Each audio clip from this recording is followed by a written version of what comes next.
do that in my particular co-op because ... Like there are great co-ops everywhere, and that was super inspiring in just kind of looking at some of these things broadly. And another thing, I guess when I was thinking about, again, back to Ian's sort of 3 kinds of co-ops, it seemed to me that when I got right down to it, like when I sorted through 70 whatever different kinds of co-ops to find the 6 that were going to be part of the study, 70 different ones that I just like off the top of my head, and I asked, who do I think are great co-ops, and I asked people, the ones that really were making the lasting impact, it seemed that most of them started from sort of that middle occupational category, right? They started with a pretty core, accessible idea, which is not to say changing the world isn't a great thing, but they mostly had something that was a little bit more closer. We want to change the world, but first we want to do this one thing, like get this market or increase our sales or do something specific. So they started with an occupational bond, but I think the important lesson that we'll see from our cases is that they don't end that way. Like they didn't just stop there. They didn't say, okay, I want it to be the best something co-op in this particular part of the world, and now I've done it, and we're just going to sit here and be that forever. They were like, the co-ops that did that, they were like the best electric co-op in this area, and then they're like, what else can we do, right? Or they were the best credit union for a group of a segment of employees, but they didn't like stop and say, and I think Carla's is one of the best examples. It's a DC credit union. It's just a bread and butter, employee based credit union, but they didn't stop there. They didn't say, okay, now we've done the best thing for all the DC employees, and that's just like all we're ever going to do because those are our members. They were like, wow, we have this base of resources and knowledge and everything.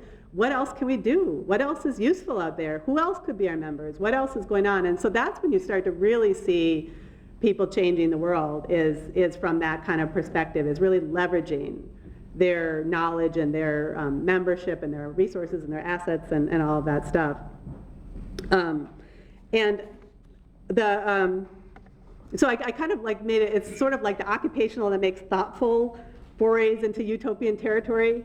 And again, it's not like the utopian ones don't work, it's just that, that it's hard to find a group of people that have the same vision of all these different things, of how the whole universe is going to work. It's easier to find a group of people that already have some existing relationship, that have a vision, that's about 2 feet out in front of them instead of 2 miles out in front of them. But then to be able to take that 2 feet and take it, that's really great. And I think, if you think about the Rochdale pioneers that we all love, I mean, that's really what they did. They were like super visionary, they were changing the world, they were utopian, but when you came right down to it, it was like, we're going to sell candles and flour and sugar, and it doesn't have crap in it, and everybody's like, yeah, that's what I want. So that will get people in the door, and then and then from there you can build an international movement of cooperation, but you start with some of these basic things. And I think one of the other, and this is just sort of anecdotally, but the third category, the sort of individual member benefit, and again, I don't mean to disparage, because we're not good co-ops if we don't deliver individual member benefits. I mean, that is what we're about. But part of the difference is, like, if that's all you do, and you're like, what have you done for me lately? I didn't get as good a something, I didn't, get the price I wanted, so I'm going to sell to somebody else next year. Like, it's hard to maintain those as co-ops, and that's really where we see the demutualization kind of threat coming, are when people are very, very focused on the short-term specific financial gain, and not on a sort of medium-term, basic gain of something. So anyway, so in the division, that was kind of, anyway, I'm interested in what people think about this, because this whole part of the paper is still in. As Brett said, he presented and got like torn apart, so I'm looking forward to that process at some point, if this sort of framing makes sense to people. And a couple, before we get to the case, just a couple important things. I think a big part of this co-op impact has to do with your sense of timing. And I've been using this quotation like for 20 years when I train about co-ops. Does everyone know who this is? I never lost a game, I just ran out of time. It's either Vince Lombardi or Michael Jordan, they both claim it. But it's an important concept, because it's like the time makes a big difference, right? Like everybody can, claim success if you do your little diagram differently or whatever. But so timing makes a big difference. Actually, your framework of what it is, not just what you want to do, but like what is your frame of reference and your impact, and do you want to, like, how long are you doing, and like William Nelson was always talking about, you want to plant something that you want to plant a tree that you will never in your lifetime be able to see the benefit of. Like, that's what you want to do. Like, that's the visionary stuff. But, you know, you're mixing that in with the everyday bread and butter. We're selling unadulterated flour, come into our store. You're also selling like an oak tree that, you know, your grandkids will sit under, right? So that's the combination. So, you know, kind of looking at these, like the utopian, if it's utopian only, it takes a long time to make a meaningful impact for a lot of people, although those kinds of co-ops can make a very meaningful impact for, you know, for a smaller group of people. So it's not like they're not impactful. It's just like, if you're talking about kind of big picture stuff, it's hard to do really big things with a whole bunch of people all at the same time and have this common vision. But at the same time, the individual member benefit co-ops, you know, tended to have too short of a timeline. They're kind of like, you know, what's our quarter result? What did you do for me this year? If I haven't got anything, you know, if I haven't got my benefit this year, I'm not going to join next year. I'm not going to sell through the co-op next year or whatever, you know. And that's pretty hard to like change the world if you're just running in place for every quarterly result. And so a lot of the, you know, the changes that I think the things that we saw in this study is that when you change your focus from an investor-driven quarterly focus to a member-driven, like, benefit service focus, it's really liberating. And Mike will talk about from Bark Electric, just in terms of investing and, you know, broadband and solar and stuff. It's like, well, you know, a for-profit investor needs to make their return in 3 years, right? But does an electric co-op? It's not like they're doing it for free, but they can take 10 years to get their money back. Like, what if you had a longer timeline? What difference would that make to the community? And it makes enormous difference to the community, enormous difference, and to access to this critical resource if you just start thinking about it as like a practical benefit for people and not, you know, as I have to make my money, you know, yesterday or I'm out of here. And finally, another thing that I think is a really important part of impact, it just permeates a whole bunch of ways that the co-op difference, you know, tells itself, is this idea of membership and democracy. Because when you think about sort of the residual like, we're not a nonprofit and we're not an investor-owned business, like a lot of what we are, like neither of those models have the democracy and membership aspect that we have.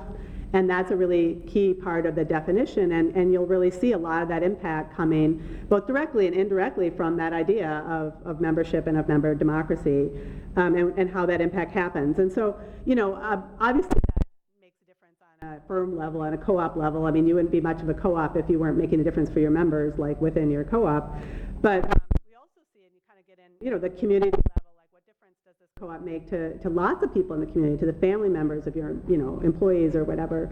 And Organic Valley's got, I think, a really good illustration of really the industry level. Like the organic dairy industry operates differently because Organic Valley is a big player and they operate differently. So they didn't say, we're going to be just like every other dairy company. We have to be. They're like, we're going to be a co-op and we're going to respond to our members. And then that's actually going to change the world instead of the world changing us, which I think is really important. The individual member level, and that's really what the case studies are really good for, because it's very hard to measure individual impact. You know, you can do surveys and a bunch of stuff, but it's very time consuming to measure, even though we all know that that's real. So I'd like, you know, Paul Bradley from Rock USA, from the manufacturer home communities, talking about what difference democracy makes on an individual basis for people, for the low-income people that live in those communities. I mean, it's huge, you know. So I think we'll see that, and that's something that's really different, and that is really tied to the democratic aspect, because there are differences, there are things that happen with the cooperative-owned manufactured home park communities that don't happen even with nonprofits, even with nice people and good people in the parks, right? You know, they aren't quite the same, and so how is that different? So again, I'm just going to end with this, like, co-ops, like, we're not something else. We're our own thing, and so that's what we've got 4 really interesting case studies of people talking about the co-op difference and how the co-op structure makes a difference in their. So I'm going to ask our panelists to come up now. So we have four different panelists, and I think I'm pretty much on time. I'm going to give you each in order about maybe 12 minutes to just talk about your co-op and, you know, your general what you do and, you know, how you think about impact and cooperative impact in your communities. And then we're going to end with, we have some questions and other stuff at the end. So let's see, who wants to start? We have to start one end or the other. Jerry, you want to start? I can start. Okay, so and do you want to come up here or you want to sit? I'm pretty comfortable. Is that all right? You guys hear me? All right? Okay. Okay. All right, so Jerry McGeorge, Vice President of Cooperative Affairs for Organic Valley Dairy Cooperative in Lafarge, Wisconsin. Great. Thank you, Margaret, and glad to be here today. So as Margaret said, my name is Jerry McGeorge. I'm the Vice President of Cooperative Affairs at Organic Valley. Crop Cooperative is our name, but Organic Valley is really the brand that consumers would know us by.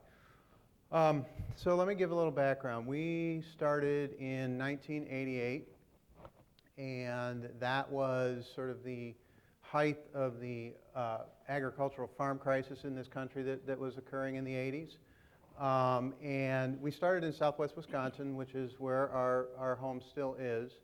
And we had a group of farmers that were coming together and, some in response to this ag crisis. And they were trying to figure out, what they might be able to do.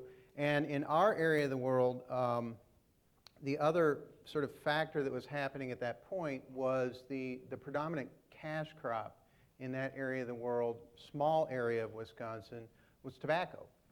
So you would often have dairy farmers who would be doing their dairy, and they'd have 3, 4, 5 acres of tobacco that really was kind of what made the difference at the end of the year when they closed their books. And that was going away. And so not only were these farmers dealing with sort of the general crisis that was going on, but the demand for the tobacco they had been growing had been going away. And so a group of them got together and they decided that what they wanted to do was go into organic farming.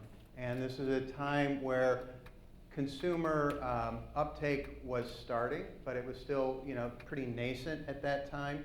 But they were looking at it and they thought that quite perhaps this was a real opportunity. And a little bit, what Margaret was saying, for them, they thought they could demand a higher price in the market if they did that. But it also started to be a case of, and what is it that we're doing that has broader impact? And the idea that using these organic agricultural methods, not using synthetic fertilizers and pesticides on the land was something that they wanted to do as well. And so hence they came together and they started. And the interesting thing, what a lot of folks don't know is the very first group were produce farmers, vegetable farmers.